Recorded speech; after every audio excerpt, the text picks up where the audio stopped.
Hello guys होइन मलाई धेरैजसो साथीहरूले मेसेज गरेर के भन्यो भने दाइ कुनै यस्तो सफ्टवेयर छ जसले कुनै यस्तो एप्लिकेसन जसले चाहिँ नेपालको ब्याङ्किङहरूमा होइन हामीले पैसा पठाउनु मिल्ने होइन अब जस्तो हामीले नेपाल पैसा पठाउँदाखेरि धेरै जस्तो हामी रेमिटान्स जान्छौँ। रेमिटान्सहरूमा जाँदाखेरि यहाँ रेमिटान्समा उनीहरूले अहिले 25 दिराम चार्ज गर्छ है। जति पैसा पठायो भने 25 दिराम चार्ज गर्छ होइन। त्यही भएर अब 25 दिराम दिनुभन्दा राम्रो चाहिँ मेरो विचारमा चाहिँ के छ भने यदि तपाईँहरूसँग चाहिँ यो एउटा यहाँ है हाम्रो यो ट्याप भन्ने सेन्ड भन्ने एप्लिकेसन चाहिँ मजाले प्ले स्टोरमा गएर खोज्नु भेटिन्छ होइन।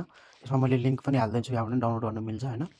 यो चाहिँ तपाईँले छ भने तपाईँले डाउनलोड गरिसक्नु भएको छ भने यसलाई लगइन गरेर होइन, लगइन गरेर आफ्नो आइडी क्रिएट गरेर होइन, अनि यसको लागि चाहिँ तपाईँले यहाँको युएको एकाउन्ट हुनुपर्छ है। अनि यसमा चाहिँ तपाईँको 0 चार्जेस छ क्या। नेपालको कुनै पनि जहाँ पनि पैसा पठाउँदाखेरि 0 चार्जेस छ। अब जस्तै यहाँ रेट पनि देखाइदिन्छ हेर्नु, अहिले जस्तै 1 दिरामको 37.75 फिल छ नेपालको। फर इक्जाम्पल अब जस्तै मैले 500 गरेँ भने 18,875 रुपियाँ जान्छ। यसमा कुनै पनि चार्ज छैन। र यसको सबैभन्दा राम्रो कुरा के छ भने पैसा चाहिँ 2 मिनटमै रिसिभ क्या नेपालमा, टाइमै नलाग्ने।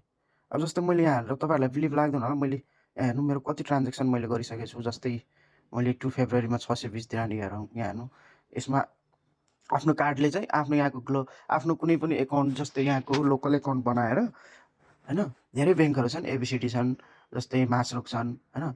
मैले मेरो चाहिँ मासरुक एकाउन्ट हो, मैले आफ्नो एकाउन्ट लिङ्क गरेर अनि यसमा चाहिँ पैसा पठाएको थिएँ। भाइको एकाउन्टमा पठाएको तु रिसिभ भयो क्या, हाल्ने बित्तिकै जाने, 0 चार्जेस। अब यहाँ हेर्नु, अब जस्तै मैले 620 दिराम हालेको थिएँ भने 620 दिराम नै मेरो टोटल नेपालको पाउने रुपियाँ 23,299.60 त्यहाँ भाइले रिसिभ गरे क्या 2 मिनटमै, न चार्जेस न केही, र तु पैसा पाउने एकदम सजिलो। यसमा तपाईँको एकाउन्टमा पनि पठाउनु मिल्ने भयो।